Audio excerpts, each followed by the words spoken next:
In our 2020 Vision segment, Trump versus his expectations. Since the day that he was sworn in, the president's approval ratings, they've barely budged. Depending on where you look, somewhere between 38 and 43% of Americans say they like the job the president's doing. But how does that compare to how he ought to be doing? Let's take New York, for example. It's his home state. Trump's approval rating is 24 points below water, but New York's political lean is 22 points to the Democrats. So translation, Trump is underperforming in New York by 2 points. These states, though, could well decide the election next year, and Trump underperforms in all of them. He actually underperforms in 44 states using the math I just showed.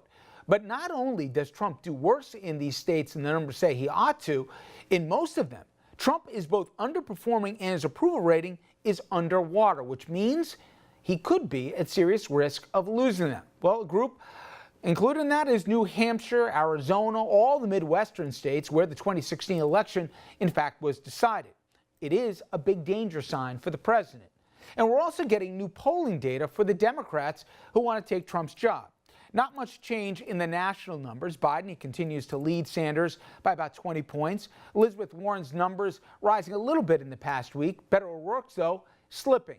A little more movement in the 4 early voting states, including New Hampshire. Biden's now up to 25 points over Sanders, who's falling back. Cory Booker, Amy Klobuchar, Tim Ryan, all doing a little better in the early states than they are nationwide. And speaking of New Hampshire, let's now turn to Paul Steinhouser. Paul, he's a national political reporter based in the Granite State. He's also the former political editor at CNN. Paul, I appreciate a few minutes. Thank you. Good to join you, Rich. You know, I look at Biden's numbers, and I thought, and correct me if I'm wrong, the conventional wisdom was after a bit of a fumble when he basically announced that he'd get a bump, but then a week later he might come back a little bit more to the pack. In fact, he's been distancing himself. And I saw a piece today in the Times that kind of echoes how, if not only I feel, I think a lot of people feel. Michelle Goldberg wrote, the title of the piece was, "I don't want an exciting president. Joe Biden makes his supporters feel safe," and she says that brings a little peril to it. But do you think that the overarching, if not most vocal, but the vast silent majority of the Democratic Party just wants to win? They just want somebody who's going to beat Trump. They don't need to be inspired. In fact, it's the anti-Beto O'Rourke, and maybe that's why he's dropping a little in the polls. They want competency, and they don't need, a Twitter show on a nightly basis. Yeah, they want to return to normalcy. You're absolutely right, Rich. And you're seeing it here in New Hampshire and elsewhere on the campaign trail. When I go to these events with the campaigns and the candidates and talk to the Democratic voters, electability is the key thing. They want their nominee to be somebody who can beat and oust Donald Trump from the White House in 2020. And right now, at least, they think that Joe Biden is that person. So why is he up big time in the polls here in New Hampshire and the other early voting states and nationally? Well, yeah, name recognition is a big thing, right? He was vice president for 8 years.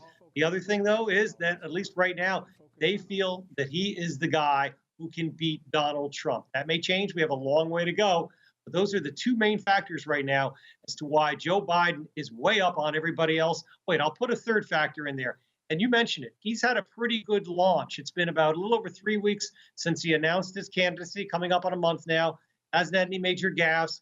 He's had a strong showing so far, raised some good money, some solid crowds. And guess what? He's focusing on Donald Trump. It's like he's running a general election campaign during the primaries. He's not talking about Bernie Sanders, Elizabeth Warren, or anybody else. He's concentrating on Donald Trump. The only thing consistent in 2016 was how wrong I was, Paul, about how everything would turn out. I don't think I'm alone in that. That said, it does seem from both the angst with the nightly tweets seemingly by the president and in the hypothetical head-to-heads that Biden would give him the hardest time. Is that the conventional wisdom in Washington? And do you believe that's internally in the Trump campaign their biggest fear, that they be going head-to-head with a Biden instead of, a Sanders or a Warren or somebody on the progressive end of the party? Yeah, that's the conventional wisdom right now, that yes, Biden is the one that could give Trump the toughest time come next year. And right now you're seeing, at least from the president, it sure seems to me like he's almost obsessing on Joe Biden. Last night in Pennsylvania, the president out there at a campaign event to help a congressman or a Republican candidate running in a special congressional election, but really there to solidify his support in Pennsylvania, one of those three key Rust Belt states, along with Michigan and Wisconsin. The president took from the Democrats in 2016 that vaulted him to the White House. What did he do at that rally, among other things? He once again targeted Joe Biden, criticized him again. It seems like he's been doing a lot of that lately, Rich.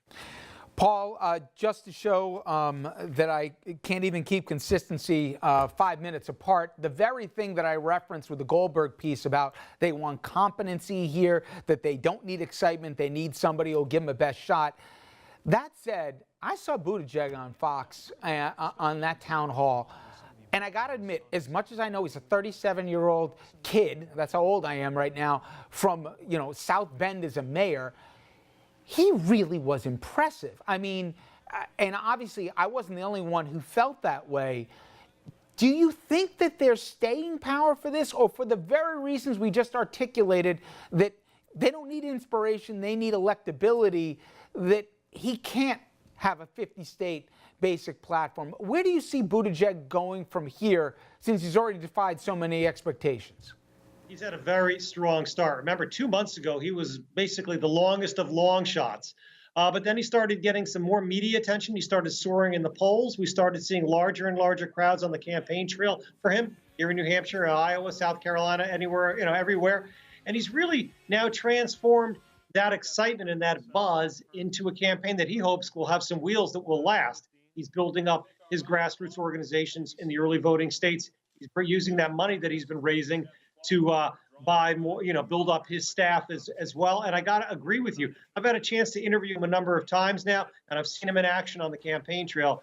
For his age, he's very impressive. He's very smooth on the stump, on the campaign trail. He's a good orator. He's quick on his feet. I think he'll do quite well in those debates. Those debates will be very influential. They start, and they're going to start at the end of June and go each month straight until the voting begins early next year. This next question feels like I'm talking to somebody getting ready to handicap the Belmont, but give me a horse here, a political one, that you think, forget about the buzz at launch, this thing's dying fast, and who might surprise of a name we haven't mentioned yet, either that they'll get a second life or that they'll come out of nowhere to being a viable Democratic candidate in this process? Let's start with Elizabeth Warren. Remember, she launched early back on December 31st, and she had a good week or two right out of the gate. But then all the criticism about her and her Native American heritage, the Pocahontas stuff, you name it, the lackluster fundraising numbers, and she kind of seemed like she had fallen by the wayside. But, what she's been doing very quietly and very smartly has been going out there each week on the campaign trail here in New Hampshire and elsewhere. She's been putting out one policy proposal after another. You may not agree with what she's proposing, but you got to agree that she's doing more of it than anybody else. And guess what? Her poll numbers are now starting to rise up. She's in the upper single digits to right around 10% in most public opinion polling.